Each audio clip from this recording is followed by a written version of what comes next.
Hello everyone and welcome back to my channel. In this video, I'm going to be talking about how I was able to save over $7,000 in 6 months. The first thing is that $7,000 may not be that much money to some people.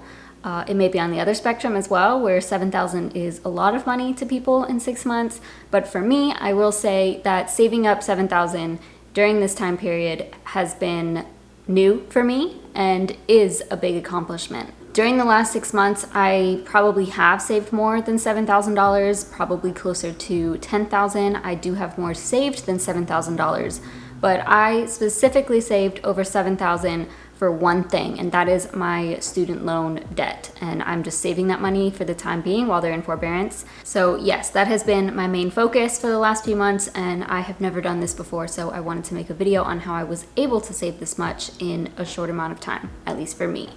I also want to add that I have been doing this on what I would consider an average income, but I have high expenses.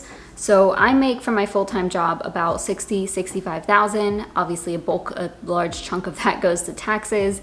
And then on top of that, I do earn, maybe $1,000 a month from my side hustles. And then I also make a few hundred in extra income from various sources. I have my videos that I create every month where I document my income, which I can link some down below.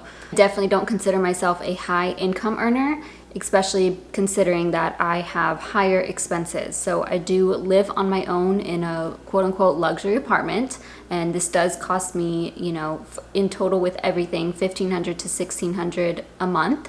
Over the last 6 months, I made several large purchases, some that were intentional, some were emergencies or I didn't expect them to happen. So I purchased a program for almost $2,000, and I have committed a lot of money to revolving around that program and still am.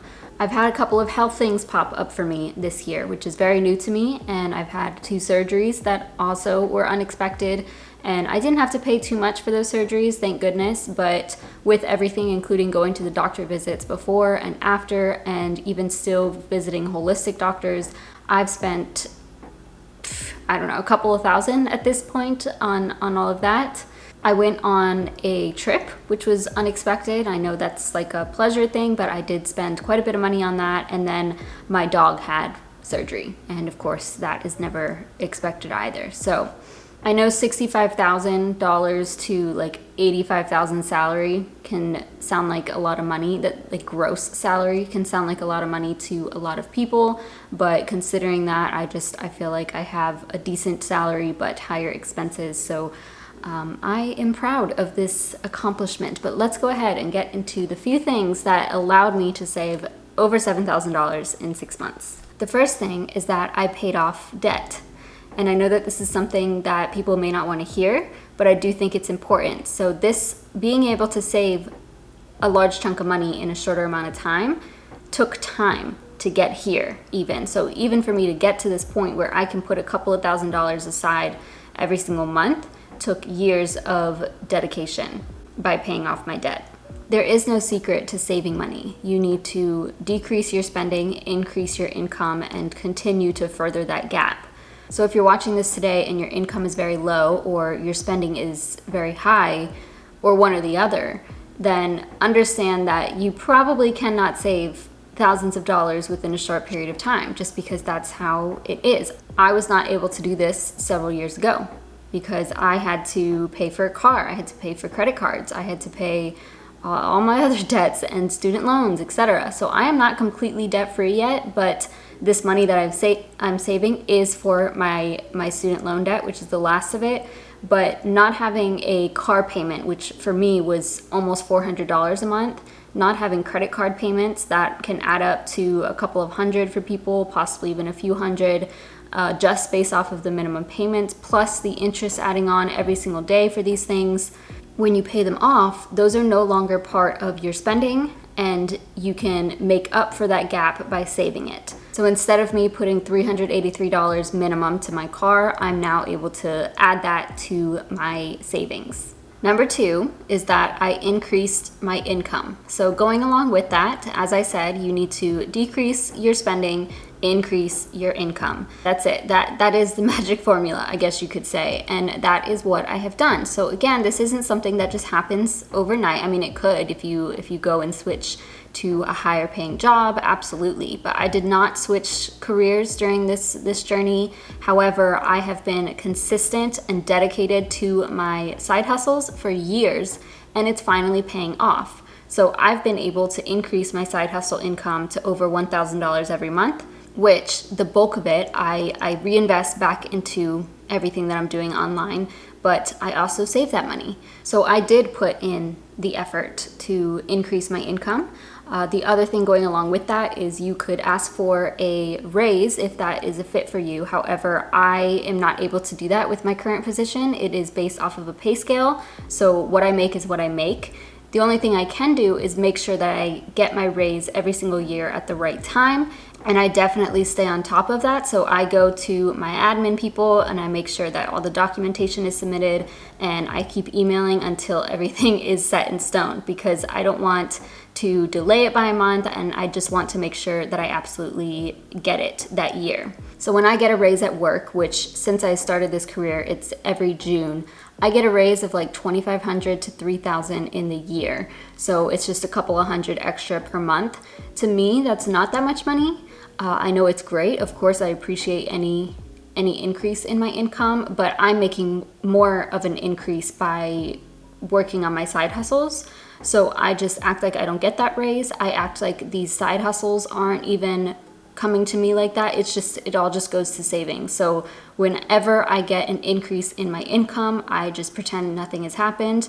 I don't inflate my lifestyle, and it goes to my savings. I even did this with extra income, so I started really getting into using credit cards and taking advantage of the points that I can earn there. Any extra income, you guys know I've been putting to my savings on this, and that it works. It helps you save. Number three is that I've prioritized my money and my spending habits. This is kind of another one that goes back to, years and months of habit, and I track my expenses. I track everything that I spend.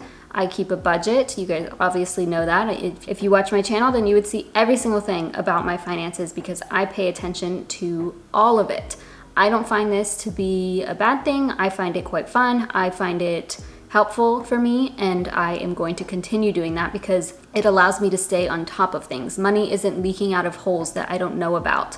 There are many people who are paying for things that they don't even realize, like subscriptions here and there, or just going out to eat and not realizing how bad of a habit it is when you go every single day, or anything. Any expense that is leaking out of your budget is a problem. And so, of course, same with that, I do stay on top of it, and I make sure I stay in control as best as possible.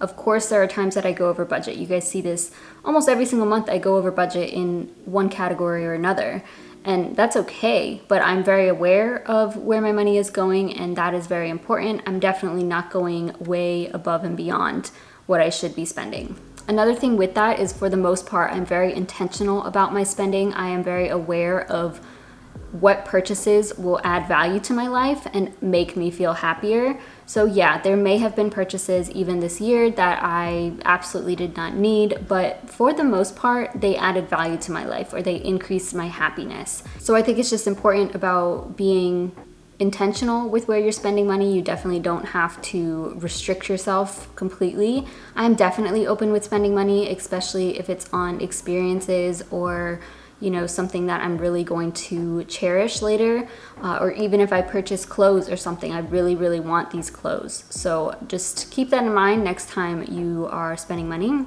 And the final thing is Transfer Tuesdays. And Transfer Tuesdays, if you don't know, I have tons of videos of Transfer Tuesdays on this channel because I film a video every single Tuesday. And what we do is save money or invest money or pay off debt. Any little bit, even if it's just 50 cents, we will do it. But usually I do quite a bit more than that, and I have gotten into the habit of this, and even have gotten into the habit of transferring multiple times in a week, as you all know.